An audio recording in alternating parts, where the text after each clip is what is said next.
Amigas e amigos, este manifesto do ex-presidente Luiz Inácio Lula da Silva sobre a unidade, a união das esquerdas, tem uma importância gigantesca. Além do conteúdo em si, tem a questão do simbolismo. Olha como ele tem uma percepção política apuradíssima.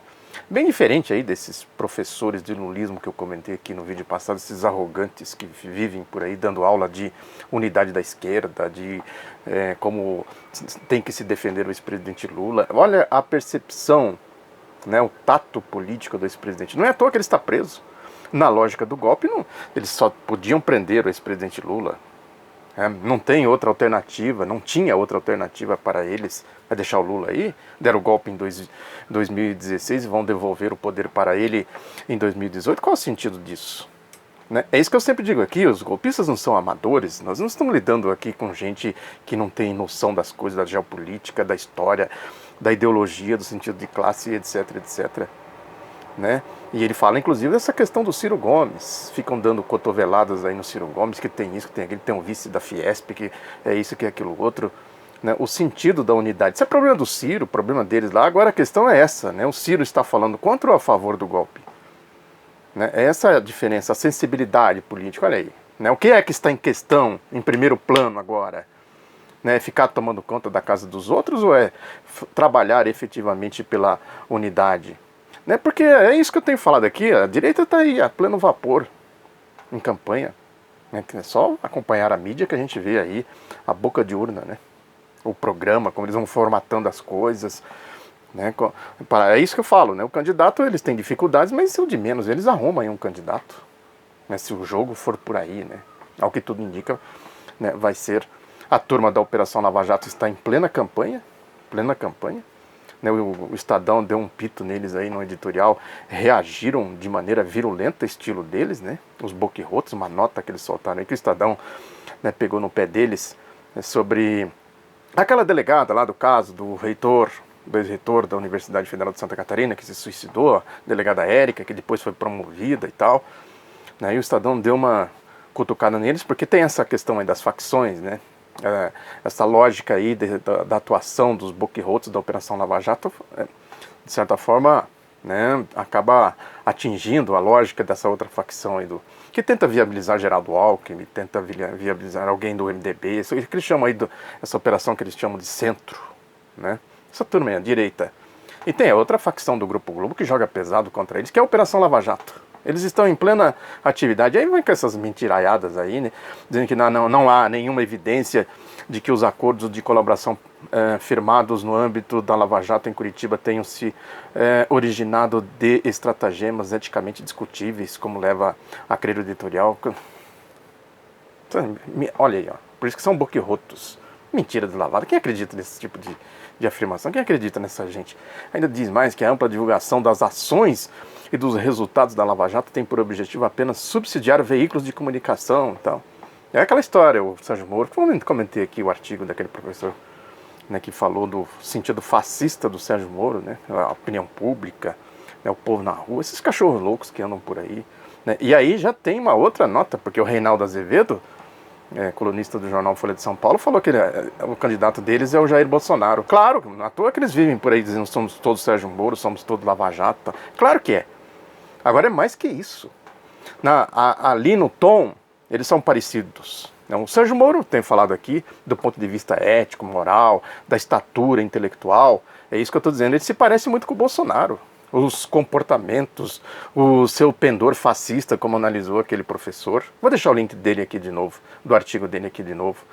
Né? Aí eles também soltaram a nota, é isso, olha, campanha eleitoral, debate eleitoral, dizendo em resposta, né, dizendo que é descabido afirmar que o objetivo dos procuradores é minar o sistema político do país. Aquela lógica do Grupo Globo, né, da classe política, né, do mundo político, etc. O objetivo da operação é investigar e denunciar crimes de corrupção cometidos por pessoas econômica e politicamente poderosas. Olha o linguajar. Linguajar da Globo, do Grupo Globo. Né? Mentira. Quem que eles estão... É isso, ocultação de Caixa 2. Cadê os presos aí que eles dizem que prenderam, que ia fazer isso, tal, as denúncias de Caixa 2 e tal. Enfim, a gente sabe que a Operação Lava Jato é uma operação de corrupção, de corruptos. Claro que são. Né? Seria importante que o autor, olha, pedindo que o autor revele a fonte, né? Seria importante que o autor, para que não seja acusado de irresponsabilidade, leviandade ou falta de ética ou falta de técnica jornalística, apresentasse as supostas conversas que diz ter tido acesso, que teriam embasado suas conclusões. E eles, é isso, né? Olhar para a casa dos outros e ficar dando lição de moral nos outros é fácil. Agora, e eles? Qual é o comportamento deles? Não é exatamente esse aqui? E quem acha que não tem, eles confessam isso veladamente, né? Esses esgotinhos, esses nichos de corrupção, antagonistas, Josias de Souza, essa turminha que fica gravitando em torno deles, ali são os porta-vozes deles, né? É isso aí, cara. Revela as fontes deles lá, né? Revela os métodos de trabalho. Essa questão do Fernando Henrique Cardoso, por exemplo, eles não sabiam. Cadê a delação, a tal da mega delação da Odebrecht? Né? E tudo que a gente sabe aqui, né? Os depoimentos aí do Caixa 2, envolvendo o Caixa 2, do João Santana, Renato Duque, Ike Batista e tal, varreram tudo para debaixo do tapete. Tem também, deram cotoveladas, esse boquirroto lá, o Carlos Fernando Santos Lima, o frasista de porta de rodoviária, de banheiro de rodoviária, né, dizendo que, desafiando o Gilmar Mendes, que o Gilmar Mendes está pegando no pé deles, né, que o Gilmar Mendes disse aí, segundo a notinha do painel da Folha de São Paulo, diz aqui, se me perguntarem qual é o meu ethos, hoje eu digo, é evitar que se cometam abusos. Eu não ligo, né? Já construí muitas obras, fiz o bastante, agora quero evitar que se cometam tragédias. Está igual aquela história lá do reitor, né, da Universidade Federal lá de Santa Catarina. Aí o boquirroto Carlos Fernando Santos Lima pergunta, que tipo de tragédia Gilmar quer evitar? Quer evitar tragédias, pela lógica do Gilmar? Tragédia como eles fazem aí.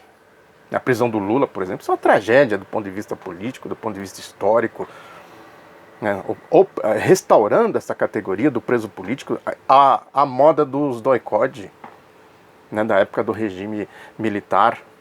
Né? Vejam que eles estão em plena campanha. O jornal Globo o jornal o Globo faz um editorial hoje, dizendo que internacional populista ameaça a ordem democrática. Essa questão aí, né? A ordem democrática, não, eles dizem isso explicitamente no editorial. A ordem democrática é a ordem da União Europeia, dos Estados Unidos, do sistema financeiro, etc, etc. Isso que tem aí, né, uma ascensão da extrema direita, ascensão da extrema esquerda e tal, né? A ordem democrática deles está aí. É essa história lógica aqui tal do centro que eles vêm falando aqui. Aí diz que a China, põe a Rússia. Olha o que é a geopolítica. Né? A ordem democrática é isso aí. Aqui no Brasil deram um golpe para fazer o quê? Impor a sua ordem democrática, como eles estão impondo lá na Síria, no Oriente Médio, né? A base de bombas, de invasão militar e tudo mais. É isso que eu digo, né? Tem uma lógica aí, né? Então, esse negócio esses professores de unidade aí da esquerda, né? Parece aqueles professores de antigamente que andavam com uma régua de madeira, uma vara de marmelo, aplicando reprimendas nos alunos. Não é por aí. Não é por aí. É entender o sentido mais geral da coisa. Eu quero mostrar aqui um livro para vocês de 1998, analisando aquela onda da tal da globalização. Tem coisas interessantíssimas aqui, inclusive essa história dos radicais que eles falam aí. Eu vou até ler aqui, né, o índice, né, aqui o sumário, que dirigentes mundiais rumam a uma nova civilização, o impacto da globalização e a fragmentação global, o jogo de bilhar no mercado financeiro mundial, a onda de desemprego e as novas multinacionais, o mito do local de produção e da globalização justa, o declínio da classe média e a ascensão dos sedutores radicais, olha aí, né? Os poderes, os pobres jogadores globais e a força das circunstâncias, a decadência da política e o futuro das soberanias nacionais, a saída do beco sem saída. É isso. Aí, esse negócio de ficar aí, né, com estreiteza política contra o manifesto do Lula, os professores de lulismo, leva para becos sem saídas. Tem gente que gosta de passear em becos sem saídas. Né? Deve ter algum encanto, ficar dando volta, andando em círculo, dando volta no toco, picando couve. Né? Olha o sentido, é muito mais ampla a coisa. É isso, né? O manifesto do ex-presidente Lula tem, além do mérito da questão em si, a importância dessa unidade, dessa frente de enfrentamento com o golpe, uma unidade programática, tem o simbolismo da percepção do tato político, da compreensão, né, do que significa esse golpe. É isso. Essa é a diferença entre quem tem, né, analisa com conteúdo mais denso, né, com densidade ideológica, com densidade política, de quem fica aí fazendo pregação como se fosse um pastor aí dessas seitas, né? É essa que é a questão. Muito obrigado pela atenção, divulgue Outro Lado da Notícia, um abraço e até a próxima.